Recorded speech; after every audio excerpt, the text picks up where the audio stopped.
మీరు ఎప్పుడైనా ఒక వస్తువుని నెట్టారా? లేదా లాగారా?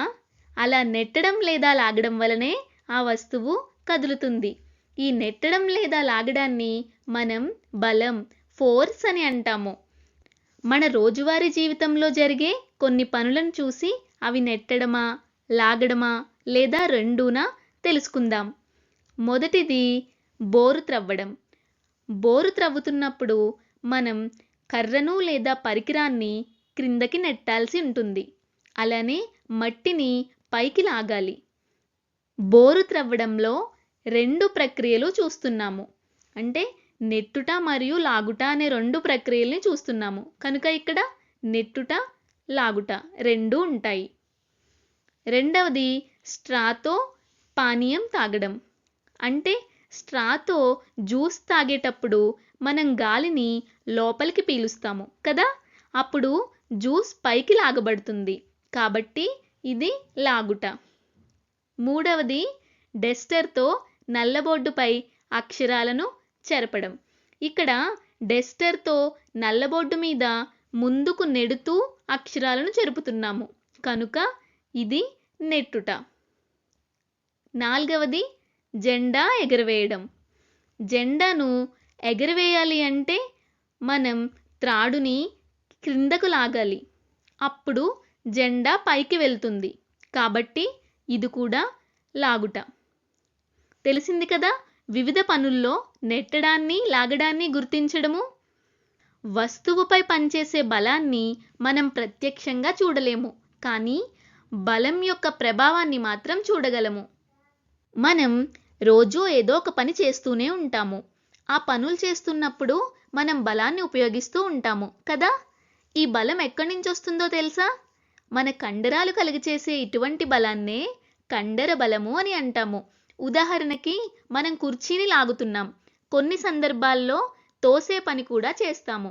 అందుకే ఇది మన రోజువారీ జీవితంలో అత్యంత సాధారణంగా కనిపించే బలం.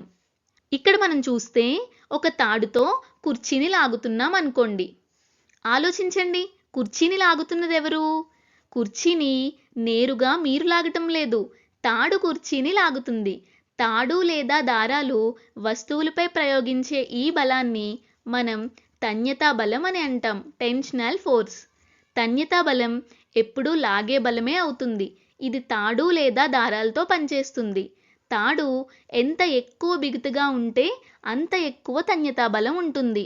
అదే తాడు లూజ్గా ఉంటే అక్కడ దాదాపు తన్యతా బలం ఉండదు. మనం ఏ వస్తువునైనా పైకి విసిరితే అది తిరిగి క్రిందకు వస్తుంది. దానికి కారణం ఏమిటి? దానికి కారణం గురుత్వాకర్షణ బలం. భూమి గురుత్వాకర్షణ బలం చాలా ఎక్కువగా ఉంటుంది. అందుకే గురుత్వాకర్షణ బలం ఎప్పుడూ లాగే బలమే. గురుత్వాకర్షణ బలం వల్ల ప్రతి వస్తువునకు దాని సొంత బరువు, వెయిట్ అనేది వస్తుంది. అయితే మీకు ఒక ఆలోచన రావచ్చును, గురుత్వ బలం వల్ల ఈ కుర్చీ ఎందుకు క్రిందకి పడిపోవడం లేదు, దానికి కారణం ఏమిటి అని. దానికి కారణం నేల. నేల కుర్చీని క్రింద పడనివ్వకుండా పైకి తోస్తుంది. నేల కుర్చీని పైకి తోసే ఈ బలాన్నే మనం అభిలంబ బలం, నార్మల్ ఫోర్స్ అని అంటాము. ఇంకొక ఉదాహరణ చూద్దాం. మీరు ఒక గోడను తోస్తున్నట్లుగా అనుకోండి. ఏదైనా ఒక వస్తువు యొక్క తలం వేరొక తలం మీద లంబ దిశలో లేదా అభిలంబంగా కలుగు చేసే బలాన్ని అభిలంబ బలం, నార్మల్ ఫోర్స్ అని అంటారు. ఈ అభిలంబ బలం వస్తువు ఉపరితలం తాకే చోట పనిచేస్తుంది. మనం నేలపై ఉన్న కుర్చీని తోసామనుకోండి, వెంటనే కదులుతుందా? కదలదు. ఎందుకు? ఎందుకంటే కుర్చీకి నేలకు మధ్య ఒక బలం పనిచేస్తుంది. దానినే ఘర్షణ బలం అని అంటారు. ఘర్షణ బలం ఎప్పుడూ కదలికకు వ్యతిరేకంగా పనిచేస్తుంది. అంటే కుర్చీని ఎడంవైపుకు జరపాలని ప్రయత్నిస్తే దాన్ని ఆపడానికి ఘర్షణ బలం కుడివైపుకు తోస్తుంది. ఉపరితలం గరుకుగా ఉంటే ఘర్షణ బలం అనేది ఎక్కువగా ఉంటుంది. అదే ఉపరితలం మృదువుగా ఉంటే ఘర్షణ బలం అనేది తక్కువగా ఉంటుంది. ఇక్కడ ఇంకొన్ని బలాల కోసం చర్చించుకుందాం. మీరు ఎప్పుడైనా ఆలోచించారా రాకెట్ పైకి ఎలా వెళ్తుంది అని? దానికి కారణం ఏమిటంటే రాకెట్ వాయువులను క్రింద చాలా వేగంగా తోస్తుంది. దానికి ప్రతిస్పందనగా రాకెట్ పైకి వెళ్తుంది. ఈ విధంగా వెనక్కి నెట్టడం వల్ల ముందుకి లేదా పైకి కదిలే బలాన్నే మనం థ్రస్ట్ బలం అని అంటాము. విమానంలోని ఇంజన్లు గాలిని వెనక్కి తోస్తాయి. దానివల్ల విమానానికి ముందుకు నడిపించే బలం ఫార్వర్డ్ థ్రస్ట్ అనేది ఉత్పత్తి అవుతుంది. ఈ గాలిలో కదిలే వస్తువులు ఏదైతే రాకెట్ కానీ విమానం కానీ ఇవి గాలిలో ముందుకు వెళ్తున్నప్పుడు గాలి దానికి ఎదురు వస్తుంది. ఈ గాలి వాటి కదలికలను కొంచెం తగ్గిస్తుంది. ఈ బలాన్నే డ్రాగ్ ఫోర్స్ లేదా వాయు నిరోధకత ఎయిర్ రెసిస్టెన్స్ అని కూడా అంటాము.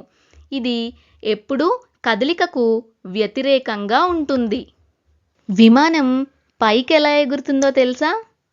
ఇక్కడ మరొక ప్రత్యేకమైన బలం ఉత్పత్తి అవుతుంది.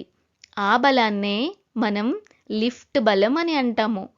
ఇది విమానాన్ని పైకి లేపుతుంది. గాలి ప్రవాహం వల్ల ఉత్పత్తి అవుతుంది ఈ బలం. ఏరోడైనమిక్స్ ఆధారంగా రూపొందించిన రెక్కలు ఉన్నప్పుడు లిఫ్ట్ బలం ఉత్పత్తి అవుతుంది. వాటిపై గాలి వేగంగా ప్రవహించినప్పుడు లిఫ్ట్ బలం అనేది ఉత్పత్తి అవుతుంది. గాలి వేగం ఎక్కువైతే లిఫ్ట్ బలం కూడా ఎక్కువ అవుతుంది.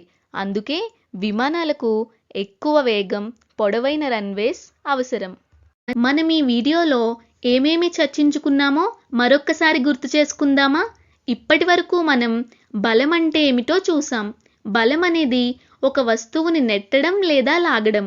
మన రోజువారీ జీవితంలో నెట్టడం, లాగడం లాంటి చర్యలు ఎప్పుడూ జరుగుతూనే ఉంటాయి.